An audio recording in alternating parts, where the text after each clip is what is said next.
Senator Rand Paul was the only Republican to join Democrats, claiming Iran was not an imminent threat to the United States when this operation was launched about 7 weeks ago. And the senator joins us now to talk about that. It's good to have you back on. So give us your explanation of your vote and your position. We'll start there. Well, you know, the Constitution's pretty clear. We debated this at the Constitutional Convention. The Founding Fathers said that they didn't want the power to declare or initiate war to be with the president. They wanted it to be with Congress. So the way you go to war constitutionally, if and when you go to war, is there has to be a debate in Congress, and Congress should vote to declare or to initiate war. That step hasn't happened, so we've skipped a very important constitutional step. Now, if we had the vote, you'd have to debate then whether or not it's in our national interest. I think our biggest threat to our security, to our national security, is our debt. So I think spending another $500, $700 billion on a war in Iran is not in our national security. I think it makes us weaker. The way it was explained was it was an operation to try and eliminate a budding nuclear threat from Iran and a country that obviously we've known for a long time that Iran was a serious threat. We've talked last week quite a bit about how in 2015, when Obama wanted the JCPOA, everybody was more than aware that you had this very serious threat of a nuclear Iran that we were dealing with. That threat never went away. We just kind of have been kicking it down the road for all these years. If this was just, if this was just an operation to eliminate that threat, is that a war? That's not exactly true. Okay. President Trump bombed them about 6 months ago. Yeah. And at the end of that bombing, which took about 12 days with Israel and with the U.S. bombing, the president's administration told us their nuclear capabilities had been obliterated. So that's what we were told 6 months ago. So then I would think it would be incumbent upon them to tell us how that's changed. I don't think there's anything imminent here that couldn't have had a debate and a vote in Congress, and it's still what should occur. We should have a debate and vote on whether or not we should go to war. Let me just ask this, and this is an honest question. Is there better, the president, I assume, has better intelligence than anyone in the Senate or any committee would have, right? Yeah.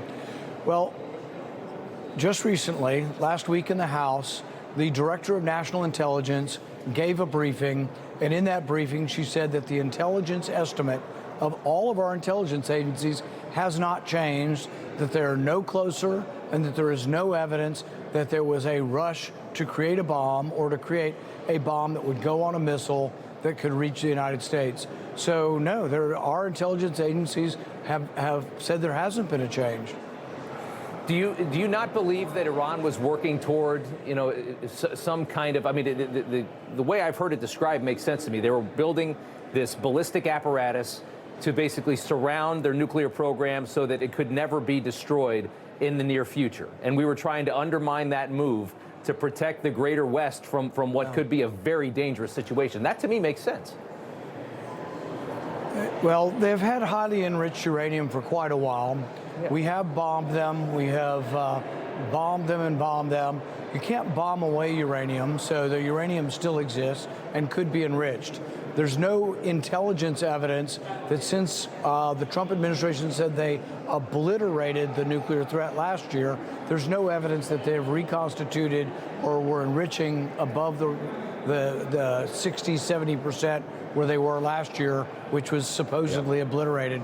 So yeah, I think it's incumbent upon people, if they tell you something was obliterated, and then they tell you they have to bomb it again and again, and this is going to cost hundreds of billions of dollars, disrupt the world's oil supply, and have everybody in America paying $5 a gallon for the gas, yeah, it is incumbent upon them to show you the evidence that something has changed. Two things. I think when you're dealing with a very dangerous terror regime, the idea of going before Congress and discussing something obviously is going to give them a pretty dramatic heads up as to what exactly we're going to do, which is why I think the War Powers Act is, they move around this so often. When you have several aircraft carriers, all your destroyers, and thousands of soldiers and troops already in the Persian Gulf, guess what? They might know you're going to attack. This was not a surprise attack. We told them we were coming. Even if there were an argument of that, there is an argument of imminence that the president can react if there's an imminent threat. And then it's incumbent upon them to prove to us that it was imminent. But the other thing about this is, this has been going on for 47 years. So there is no imminence to this. There is no argument why we couldn't have had a vote on this. Let me just finally ask you one thing, and I only have 30 seconds to do it. There's a good chance that we're on the verge of starving this regime out of power. The move that they're making with the blockade, there's Israeli reporting that the president of Iran says they only have a couple weeks left, that their economy is going to collapse. If we can fundamentally change this regime in Iran, and we don't have to worry about this in the future. If we can do this through what's been accomplished here in the last 7 or 8 weeks, if that can happen, if this ends with a fundamentally changed Iran, would you concede that what we've just done is a good thing for ourselves, for the greater West, and for the world? I wish the best for the Iranian people. I hope they can find their freedom. I don't think you can give people freedom. I think they have to fight for themselves. I've seen no evidence of an uprising yet. If there is an uprising, that'll be great. But if we're going to base our foreign policy on freeing people, why not free the people of China? I'm not saying Are you ready for that one? I didn't say anything about the people of Iran, though. I'm saying for ourselves. Freedom of the people is what we're fighting for. No. Well, if freedom is what your goal is, China could be next. North Korea could be next. I didn't say anything about the people of Iran. I said if we can fundamentally change this regime for a safer West and safer United States, you would maintain that's a good thing that we did. All of the articles right now say that the people in power, we knocked off one level, a second level. All of the reports are that the people that are left are worse.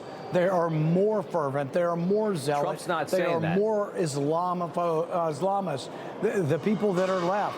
We didn't get to the good people. It's not like the Democrats but the and the president's saying Jeffersons exactly are the left over opposite, there. though. The whole place is, well, no, actually, most of the press are saying that the people over there are much worse, actually, and much more hardline, and they aren't our friends, and there isn't going to be a rosy scenario. But there's also, if there is a rosy scenario, I will applaud, but I won't say that we should commit war around the world to try to free the world. It's a recipe for bankruptcy for our country. Yeah. Okay. The Israelis are reporting that the president of Iran is very nervous that they're at the cusp of collapse, and our president is saying that the people that they're negotiating with are much less hardline.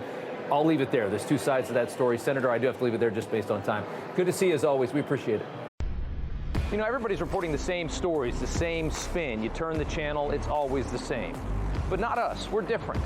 We report the real news. No spin, just the facts. Turn to us, and you won't turn back. Tune in to Rob Schmitt tonight on Newsmax.